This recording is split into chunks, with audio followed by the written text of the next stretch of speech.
Hi everyone, a very good morning to all of you. Welcome to our YouTube channel ESG Magical. Today we are going to read a very interesting poem in which the poetess Caroline Wells suggests us some very dangerous ways to identify wild animals.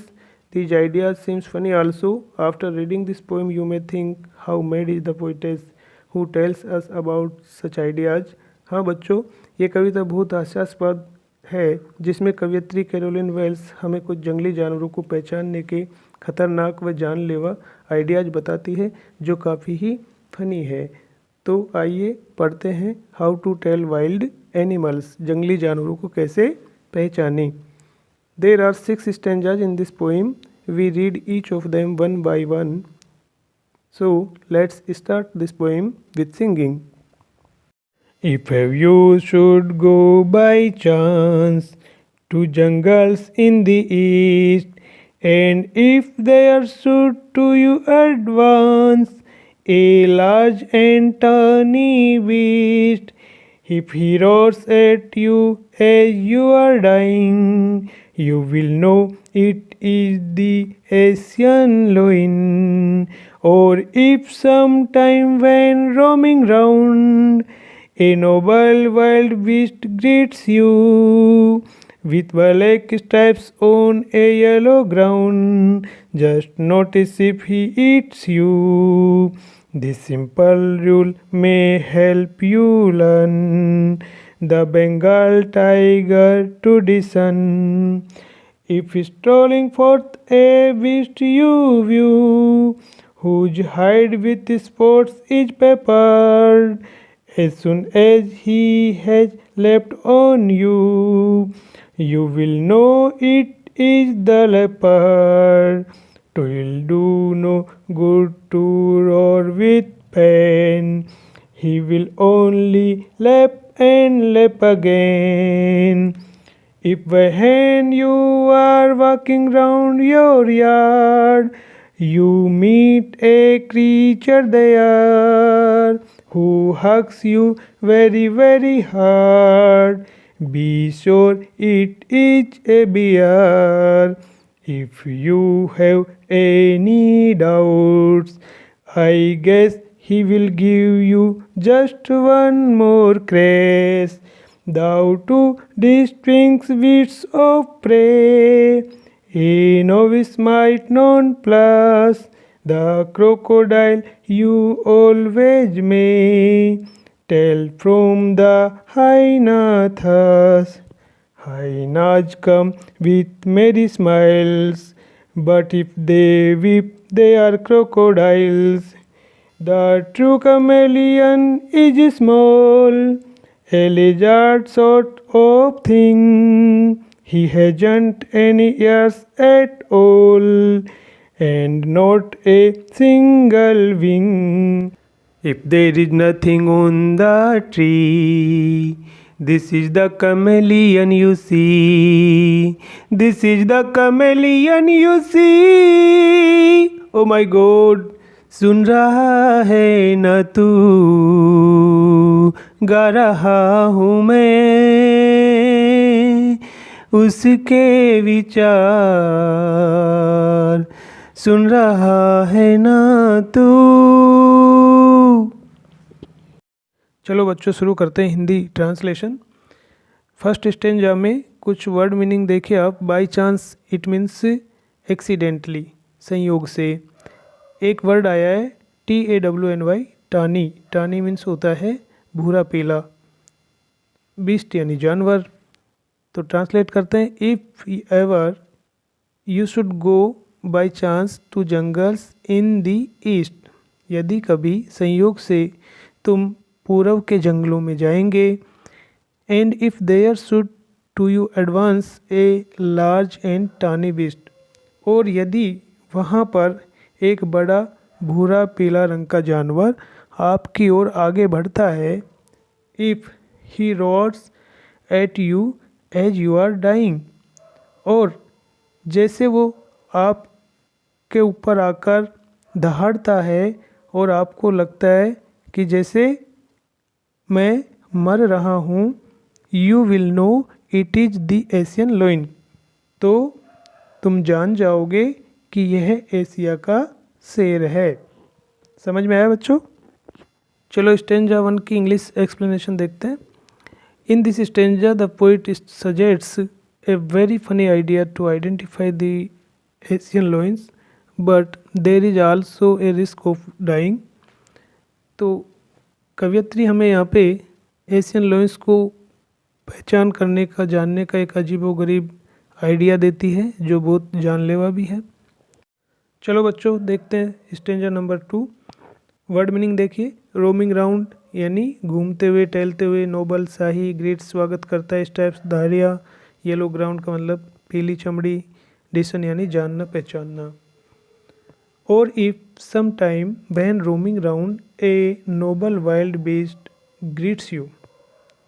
और यदि कभी roaming round करते हुए, घूमते हुए, टहलते हुए जब एक शाही वाइल्ड बीस्ट, जंगली जानवर आपका स्वागत करता है। With black straps on A yellow ground, जिसकी पीली चमड़ी पर काली धारियाँ है, जैसा कि आप इस चित्र में भी देख सकते हो। Just notice if he eats you, तो सावधान हो जाइए। जस्ट नोटिस, सावधान हो जाइए, चौकन्ने हो जाइए। इफ़ ही ईट्स यू, कि वो कहीं तुमको खा ना जाए। This simple rule may help you learn the Bengal tiger to discern. और ये सिंपल जो रूल है वो आपको बंगाल के टाइगर को जानने में, पहचानने में सहायक होगा। Explanation. In second stanza, the poetess suggests an another horrible idea, second time, to identify the Bengal tiger. Being dangerous, the idea seems funny also. ये जो सेकंड स्टेंजा है इसमें भी कवियत्री महोदया एक बहुत ही खतरनाक, भयानक आइडिया बंगाल टाइगर को जानने का बताती है, जो फनी भी है तो बहुत डेंजरस भी है। तो देखते हैं स्टेंजा नंबर 3। इसमें कुछ वर्ड्स आए हैं। Strolling fourth. स्ट्रोलिंग फोर्थ का मतलब है आगे बढ़ते हुए, चहलकदमी करते हुए। फोर्थ, आगे की ओर बढ़ना। बीस्ट यू व्यू, बीस्ट यानी जानवर। और है इस पे स्पोर्ट्स यानी धब्बे। पेपर्ड यानी ढकी हुई या ढका हुआ।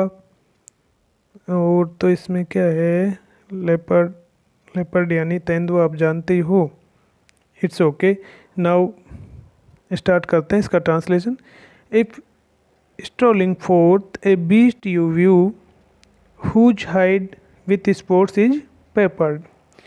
और यदि एक जानवर तुम्हें आगे विचरण करते हुए, आगे की ओर बढ़ता हुआ दिखाई दे। Whose hide with spots is peppered, जिसकी हाइड, हाइड मीन्स पशुओं की खाल, जंगली जानवरों की जो चमड़ी होती है उसको हाइड बोलते हैं। तो जिसकी हाइड यानी स्किन, चमड़ी, वो धब्बों से पेपर्ड हो, ढकी हुई हो। As soon as he has left on you, और जैसे ही वो तुम्हारे ऊपर लेफ्ट करे, तुम्हारे ऊपर छलांग लगाए। You will know it is the leopard, तो आप जान जाओगे कि ये क्या है, लेपर्ड, तेंदुआ।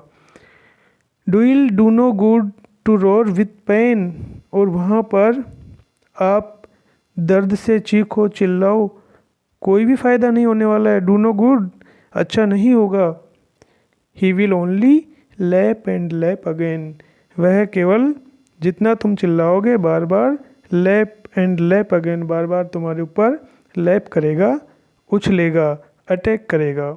Stanza number 3, explanation. In the stanza, the poetess suggests a very dangerous way to know the leopard, but other side it also seems a humorous idea.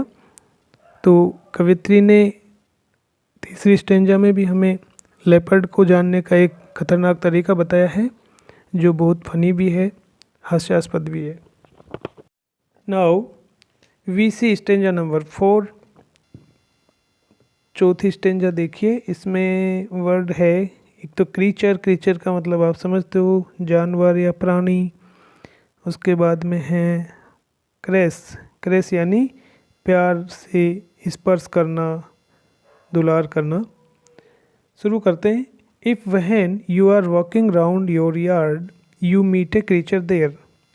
यदि जब आप अपने यार्ड में, आंगन में, गलियारे में वॉकिंग कर रहे हो, चहलकदमी को कर रहे हो और उस समय आपको कोई क्रीचर मिलता है, you meet a creature there, वहाँ पे आपको एक जानवर मिलता है, who hugs you very very hard, और वो आपको ज़ोर से हग करता है, वेरी वेरी हार्ड, ज़ोर से, हग यानी गले लगता है।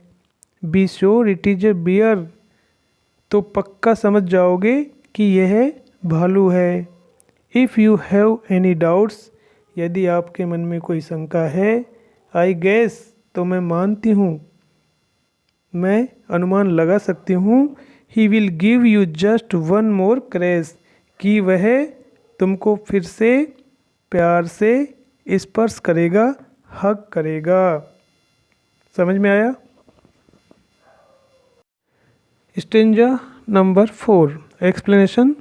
To identify a bear, the poetess tells about an amazing idea that might be dangerous also. You may lose your life if you wait for a bear to hug you there.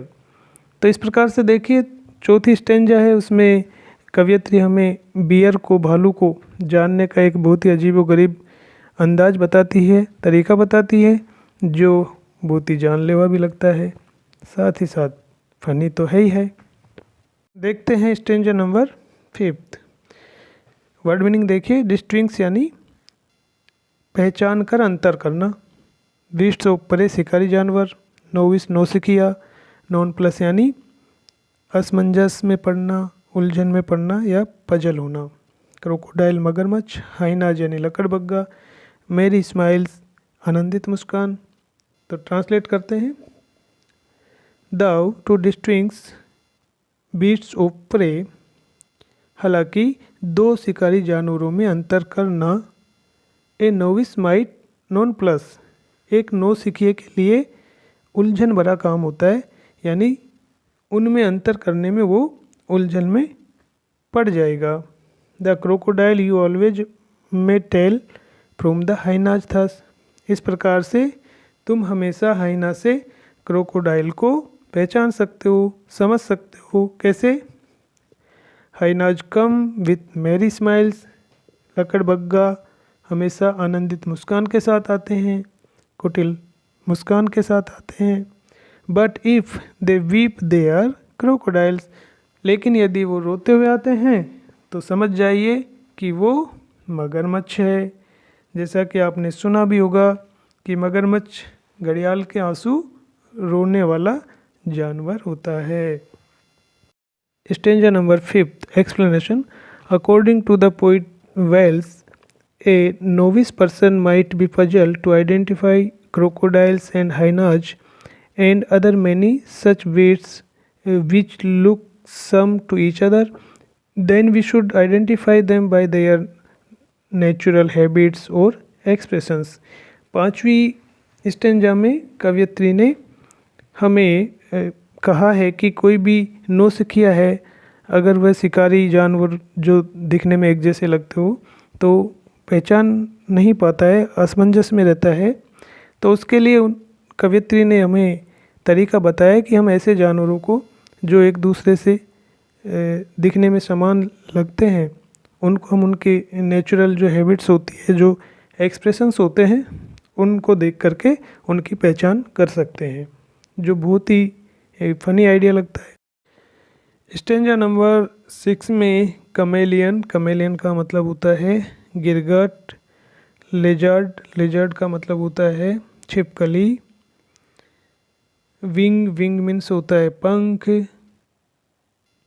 Okay, the true chameleon is small, A lizard sort of thing, जो वास्तविक जो गिरगिट होता है, true chameleon सच में जो गिरगिट होता है वो बहुत छोटा होता है, ए लिजर्ड सॉर्ट ऑफ थिंग, एक छिपकली के जैसा। He hasn't any years at all, उसके कोई कान नहीं होते हैं, and note a single wing, और ना कोई पंख होता है, एक भी पंख नहीं होता है। If there is nothing on the tree, और यदि वहाँ पेड़ पर कुछ भी नहीं हो, कुछ भी दिखाई नहीं दे, this is the chameleon you see, और कोई जानवर दिखाई दे जाता है जो दिखने में छिपकली जैसा हो, तो समझ जाइए वो कमेलियन है, वो गिरगिट है।